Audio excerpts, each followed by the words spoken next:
નમસ્કાર, આપ જોઈ રહ્યા છો સ્પાર્ક ટુડે ન્યૂઝ। ખેડા જિલ્લાના ભાજપ પ્રમુખ નયનાબેન પટેલ અને સ્થાનિક ધારાસભ્યએ અસરગ્રસ્ત વિસ્તારની મુલાકાત લીધી। વરસાદના 48 કલાકના વિરામ બાદ પણ માતર વિધાનસભા વિસ્તાર જળબંબાકાર, ખેડૂતોનો આક્રોશ જોવા મળે છે। માતર તાલુકાના ગામમાં હજારો હેક્ટર ખેતીની જમીન પાણીમાં ગરકાવ થતાં ખેડૂતો મુશ્કેલીમાં મુકાયા છે। ખેડા જિલ્લામાં ભારે વરસાદ બંધ થયાને 48 કલાકથી પણ વધુ સમય થઈ ગયો હોવા છતાં પણ ખાસ કરીને માતર તાલુકાના વાલોત્રી અને ભલાડા ગામ સહિતના વિસ્તારોમાં હજારો વીઘા ખેતીની જમીન પાણીમાં ગરકાવ થઈ ગઈ છે, જેના કારણે ડાંગર સહિતના પાકને ભારે નુકસાન થયું છે। ભલાડા ગામ પાસેથી પસાર થતા મગરોલ કાંસના સ્થાનિક ખેડૂતો દ્વારા ગાબડું પાડવામાં આવ્યું હોવાનું સામે આવ્યું છે। ખેડૂતોનો દાવો છે કે પોતાના વિસ્તારનું પાણી બહાર કાઢવા માટે આ પગલું ભરવું પડ્યું। જો કે આ ગાબડાના કારણે આસપાસના વિસ્તારોની અંદાજે 2000થી વધુ વીઘા જમીનમાં પાણી ફરી વળતા ખેડૂતોને ભારે નુકસાન વેઠવું પડી રહ્યું છે। નોંધનીય છે કે 2 વર્ષ અગાઉ પણ આ જ કાંસમાં ગાબડું પાડવાની ઘટના બની હતી। બીજી તરફ માતર તાલુકાના વાલોત્રી ગામ સહિતના વિસ્તારમાં 5000 હેક્ટરથી વધુ ખેતીની જમીન હજુ પણ પાણીમાં ગરકાવ છે। મારું નામ કનુભાઈ છે, મારું ગામ દલોલી। વિસ્તારની સ્થિતિમાં જોવો ને તો અત્યારે આ તમે કેમેરામાં જોઈ શકતા હશો, જ્યાં દરેક પાણી જ પાણી છે। આજુબાજુના તમામ ગામો, બામણગામથી માંડી અસામલી સુધીના નીચાણવાળા તમામ ગામોમાં આ પરિસ્થિતિ છે। અને ખેડૂતોએ પૂરેપૂરો ખર્ચો કરી ડાંગરનો પાકની વાવણી કરી દીધી હતી। હવે તમામ પ્રકારનો ખર્ચ બાતલ જેવો છે। હવે પછી રોપવા માટે એમની પાસે ધરું પણ બચ્યા નથી। એટલે સરકારશ્રીને મારી એક વિનંતી છે કે ખેડૂતોને વળતર મળે એવું આશા રાખીએ છીએ। ઘનશ્યામભાઈ ચૌહાણ। આ વિસ્તાર બામણગામ, દલોલી, વિરોજા અને વાલોત્રીને લગતો વિસ્તાર છે। આ સેન્ટ્રલ લાઈન છે। અહીંયા આગળ એટલું બધું પાણી છે કે એની કોઈ વાત ના થાય। 20 થી 25 ઇંચ જેટલો વરસાદ પડેલો છે અને સખત પાણી છે અને તમામ જમીનમાં પાણી ફરી વળ્યા છે। ડાંગરમાં પૂરેપૂરું નુકસાન જ છે, કારણ કે ડાંગર તો બધી રોપી હતી, બીજું કે ધરું બાકી છે, લોકોને ધરુંનો પણ મોટું નુકસાન છે। સાહેબ, માતરની અંદર વરસાદના કારણે જળબંબાકારની સ્થિતિ થઈ છે। હાલમાં શું પરિસ્થિતિ નામ શું છે? હાલની પરિસ્થિતિ જે ગયા 3 દિવસની અંદર અતિશય વરસાદ થવાના કારણે 18 થી 20 ઇંચ કરતાં વધારે વરસાદ માતર, ખેડાના બસોની અંદર થયો। ખાસ કરીને નીચાણવાળો વિસ્તાર અમારા માતરમાં લાગે। થોડો વાવડી, ડામરી, ખેડા તાલુકાના વિસ્તારની અંદર બાંધકામ થવાના કારણે અંડરગ્રાઉન્ડ પાણી અંદર રસ્તા ઉપર આવી ગયા। માતર વિધાનસભાની અંદર વાત કરું તો ખાસ કરીને માતરમાં વાલોત્રી, બામણગામ, વિરોજા, દલોલી, પરિયેજ, ભલાડા, દેથલી, નાદોલી, ખાંટલી, આ બધા જ ગામડાની અંદર અત્યારે જમીનની જે વાવેતર જમીન કરી એની અંદર 4 થી 5 ફૂટ પાણી હોય અને રસ્તાઓ, અમુક રસ્તાઓ પર પણ 3-3, 4-4 ફૂટ પાણી આવી ગયું। જે જગ્યાએ ના જવાય જગ્યાએ હું ટ્રેક્ટર લઈને જાતે રૂબરૂ ફર્યો। દાખલા તરીકે મારા ગામથી મગરોલ જવાનો રસ્તો આણંદ જિલ્લાને જોડતો, એ રસ્તા ઉપર પણ 4 ફૂટ પાણી હોય। એ જ રીતે દેથરીથી માલાવાડાથી દેથરી જવાના રસ્તા ઉપર પણ પાણી હોય, ખાટલી ઉપર રસ્તા ઉપર પાણી હોય। અને જે નિકાસના કાંસ અમારે જે વિસ્તારની અંદર આવેલા છે, દાખલા તરીકે એક ભલાડા કાંસ જે અમારે આવે દેથરી ઉપરથી આગળ, એ પણ મોટો કાંસ, પછી ડભોથી કાંસ આવે, એ પણ ભલાડા તરફ કાંસ આવે, બીજો કાંસ ગાળા સિંજીવાળા, એ કાંસ પણ અમારા આવે। પરિયેજની અંદર 3 છૂટા થાય અને એ અતિશય મોટા કાંસ હોય। સાફ સફાઈ કરી હોય પણ છતાં એને ઊંડા કરવાની જરૂર હોય। ઊંડા ના થાય ને પારા નીચા હોય એટલે કારે છલકાઈ અને બીજું જમીનની અંદર પાણી આવી જાય એટલે 4 થી 5 ફૂટ પાણી જમીનની અંદર આવી જાય।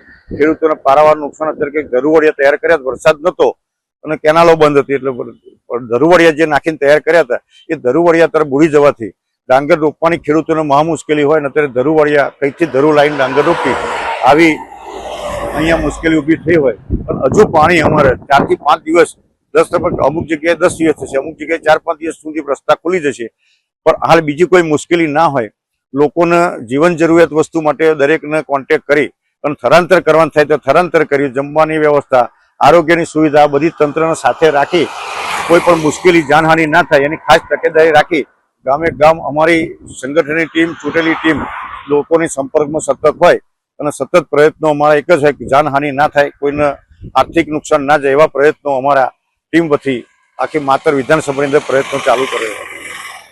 માતર તાલુકાના લગભગ 10 થી 12 ગામોની મુલાકાત લીધી। એ દરમિયાન જોવા મળ્યું કે આજે પણ ગઈકાલથી વરસાદ બંધ થયો છે, તેમ છતાંય રોડ ઉપર 2-2 ફૂટ, 3-3 ફૂટ અને એક ગામમાં તો 4 ફૂટ સુધી પણ પાણી છે। ગામમાં જવાની અવર જવર પણ આજે જ ચાલુ થઈ છે। ગઈકાલ સુધી ધારાસભ્યશ્રી અને ચૂંટાયેલા બધા જ પ્રતિનિધિઓ દરેક જગ્યાએ ગામ લોકોને અને અવર જવર કરતા બધા જ લોકોને અગવડ ના પડે એના માટેની રોડ ઉપર રહીને સ્ટેન્ડ બાય જેસીપી સાથે જ્યાં જ્યાં રસ્તો ચાલુ થાય ત્યાં કરાવ્યા છે। આજે પણ વરસાદ ઓછો થયા તેમ છતાંય કોઈ જગ્યાએ પાણી ઓછા થયા એવું દેખાતું નથી. લગભગ અઠવાડિયા સુધી આ પાણી ઓછું થશે એવું દેખાઈ રહ્યું છે. 10-12 ગામોની મુલાકાત દરમિયાન એ પણ જાણવા મળ્યું કે જ્યાં જ્યાં ખેડૂતોના ખેતરોમાં નાના મોટા ધરુવાડિયા નાખેલા, નાની મોટી જે કંઈ વાવેતર થયું હતું એ બધું સંપૂર્ણ નાશ પામ્યું છે. લોકોના જનજીવન માટે જેને સ્થળાંતર કર્યા એના માટે પણ ધારાસભ્યશ્રી અને ચૂંટાયેલા બધા જ સંગઠનના પદાધિકારીઓ સાથે એમને જમવાની વ્યવસ્થા કરી છે.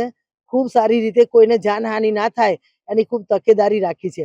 અત્યારે રોડ પર કોઈ ગામના જવા આવવાની અવર જવર બંધ ના થઈ જાય, ગામનો કોન્ટેક્ટ ના છૂટી જાય એના માટેની ધારાસભ્યશ્રી ટીમ સાથે લઈ અને દરેક ગામની અવર જવર ચાલુ રહે એની પ્રાથમિક ધોરણે કામગીરી થઈ રહી છે. બેન, એ કહો કે આ ખેડૂતો જે છે તેમને વ્યાપક પ્રમાણમાં નુકસાન થયું છે. સરકારમાં કોઈ રજૂઆત કરવામાં આવશે તેમને વળતર આપવા બાબત? અત્યારે માતર તાલુકાના આખી વિધાનસભાના બધા જ ગામો પાણી છે. ખેતરો પણ બેટમાં ફેરવાઈ ગયા છે. જે ખેડૂતોને નુકસાન થયું છે એના માટેની ચોક્કસ ધારાસભ્યશ્રી અને અમે બધા રજૂઆત પણ કરીશું. જે કંઈ ખેડૂતોને નુકસાન થયું છે એના માટે ખૂબ દુઃખની વાત છે, પણ ભગવાને જે વરસાદ આપ્યો એ પણ ખૂબ સારું છે. કેમ કે વરસાદ લાંબા સમય ઘણું ખેંચાઈને લાંબા સમય પછી વરસાદ થયો છે. જરૂરી હતો વરસાદ. સતત 3-4 દિવસ વરસાદ પડ્યો એના કારણે નુકસાન પણ એટલું થયું છે. તો ચોક્કસ ખેડૂતોની લાગણી સાથે છીએ અમે અને ખેડૂતોની લાગણી સરકાર સુધી પહોંચાડીશું. બેન, જે પ્રકારે આ કાંસ છે ડાકોર થી લઈ અને છે કઈ છેવાડા સુધી આવતો હોય છે, કાંસના કારણે દર વખતે પાણી ભરાય છે, સમગ્ર વિસ્તાર બેટમાં ફેરવાય છે. આ કાંસનો વિસ્તૃત કરવા માટે કોઈ કાર્યવાહી કરવામાં આવશે ખરી? સીએમ ને રજૂઆત કે કંઈ? આ વખતે ધારાસભ્યશ્રીની રજૂઆત હતી, જેના કારણે ખેડા જિલ્લામાં છેલ્લા 2 વર્ષથી કાંસની સફાઈ થાય છે. આ વખતે પણ કાંસની સફાઈ થઈ. કેટલાક કાંસ મારા ધ્યાન પ્રમાણે જોયા, નિરીક્ષણ કર્યું. 20 ફૂટ પહોળા અને 20 થી 25 ફૂટ ઊંડા એવા કાંસ છે. બધા જ કાંસની સફાઈ થઈ. તેમ છતાં આણંદ જિલ્લાનું અને ખેડા જિલ્લાનું બધું જ પાણી અહીંયા માતર વિધાનસભામાં એનો નિકાલ છે. નીચાણવાળો વિસ્તાર છે એટલે આખા જિલ્લાનું પાણી અને આણંદ જિલ્લાના 2 તાલુકાનું પાણી પણ આ બધું જ માતર તાલુકામાં આવે છે. જેથી કરીને બધા જ કાંસ મર્યાદા તોડીને બધા જ કાંસ તૂટી ગયા છે. કાંસ દ્વારા પાણી જાય છે નો ડાઉટ, પણ કાંસ ઓવરફ્લો થઈ અને પાણી બધા જ ખેતરો બેટમાં ફેરવાઈ ગયા છે.